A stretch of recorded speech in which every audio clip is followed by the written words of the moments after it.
Hi, it's Teresa with Crafty with Teresa. Thank you so much for joining me today. Well, today we are going to put together the card that is in the 2025 Stampin' Up! Annual Catalog on page 24, and it's the sketch design that our team has decided to work on for the month of August. So I mentioned in my last video that I would be doing a vintage/masculine card. Well, this is how it begins.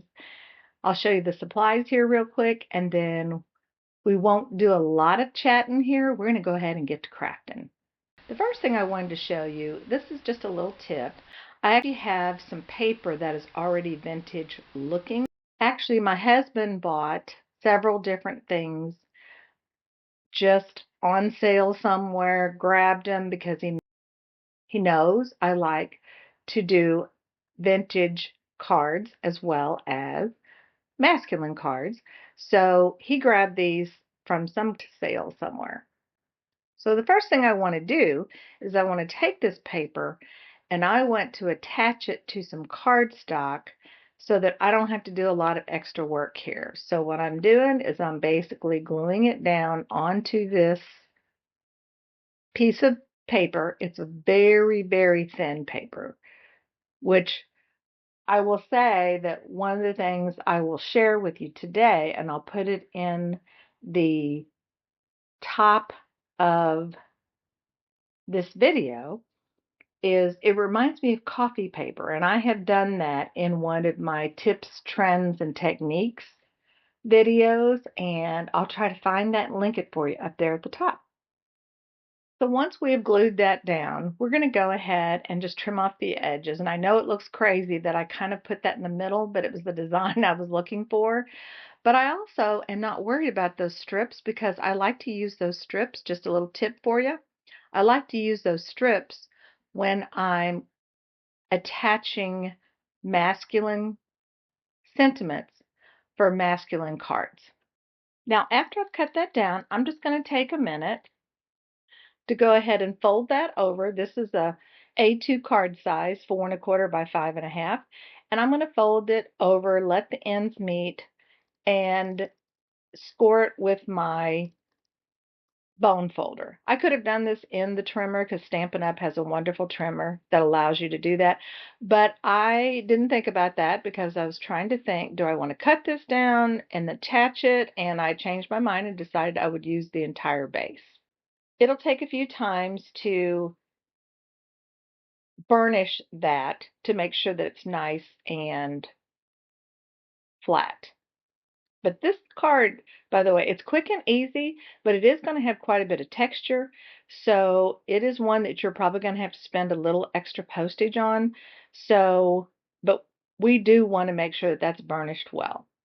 Now I'm just thinking through my design right here. Haven't quite made up my mind how I'm going to do it, so I'm just thinking through, tapping my fingers as I go. Now I want to take a minute real quick and go ahead and, just in case I need it, I decided I wanted to have a little banner for the sentiment. It's going to go around the sentiment, and I went ahead and didn't have any paper handy that had that secret C, and that's the color I'm looking for. So I just kind of made my own little piece of scratch paper so that I could put it as a banner below the sentiment.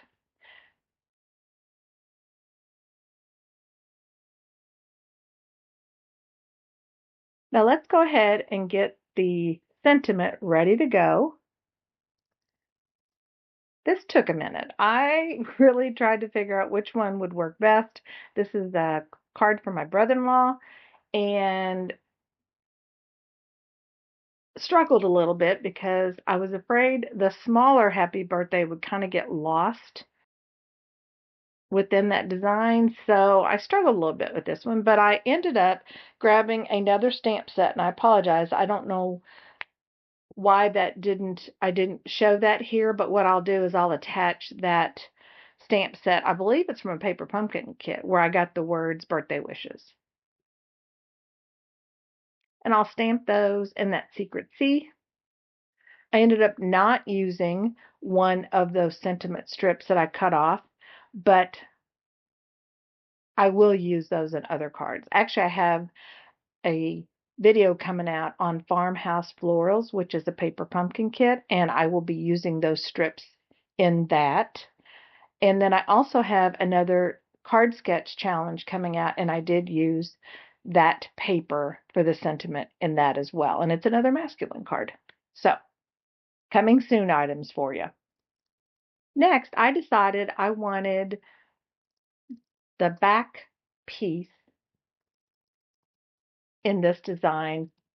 We're going to call it slightly offset. I will say, if you are familiar with words like cattywampus, that's a description that we used years ago, but I will use offset in this video.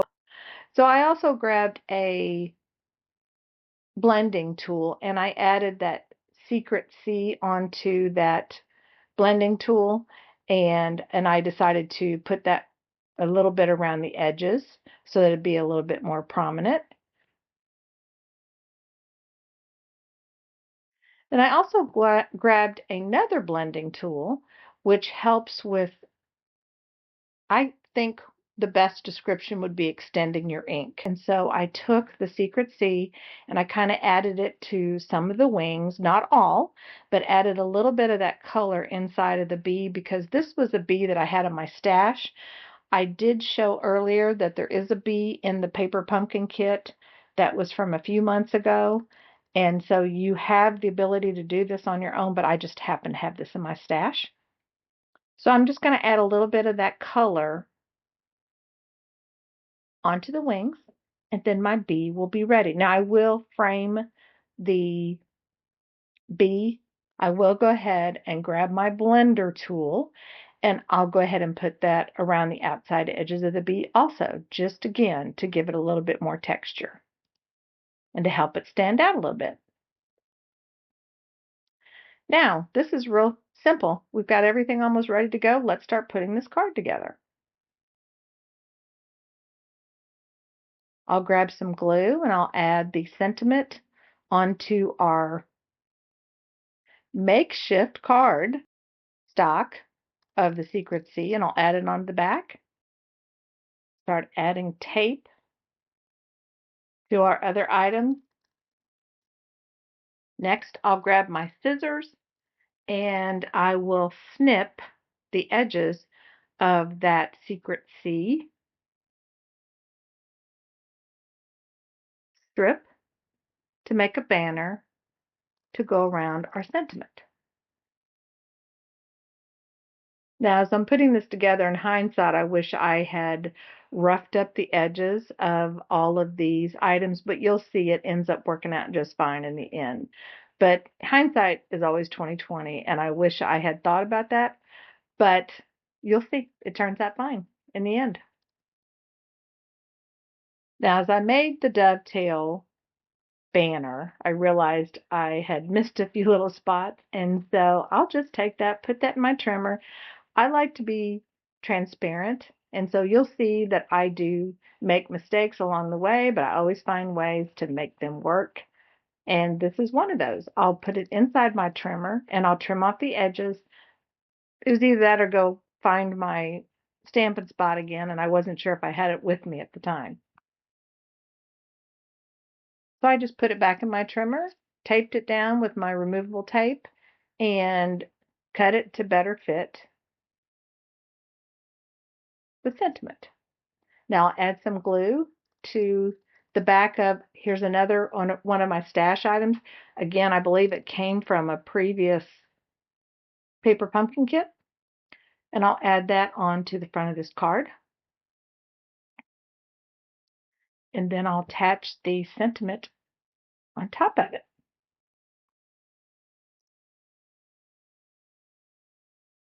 Now, I did want to throw in another tip for you. I have an embossing buddy that I use quite often when I have stickers, and that particular bead that I had in my stash was a sticker.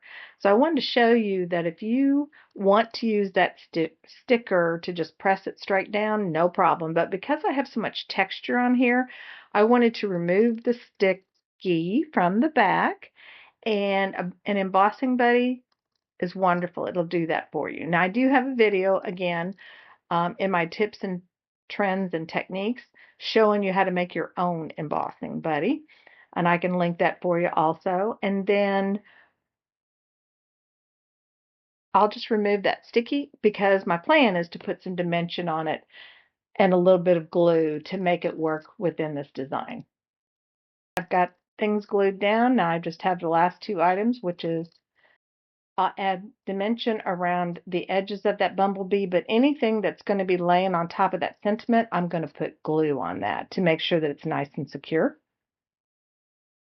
Now, I also have some wonderful embellishments, and I thought it just needed one because I had originally planned to tuck the birthday wishes underneath that green leafy item, but I changed my mind. And so now I just grabbed some of the embellishments,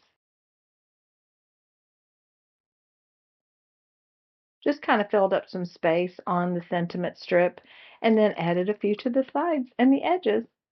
And this card is ready to go, all complete and ready to send out. I literally had to do this very quick and make sure that I got it out in the mail. And I was barely squeaking by, but I wanted to get this sketch challenge done for you. So card is already in the mail, the recipient has already received it, and I'm just getting this video out. Time just flies when you're having fun. That's what I say. So I want to thank you so much for joining me today, and I hope you enjoyed this video. And if you did, I really hope that you subscribe, hit the notification button so that you can see the new videos as they come in. Oh, and like and comment. It helps YouTube to notice me. I really do appreciate all of your support. I do have some new subscribers. I meant to say this earlier. Thank you so much for joining us. Welcome. And for those that have stuck with me, I appreciate you so, so much. So until next time, have a great day.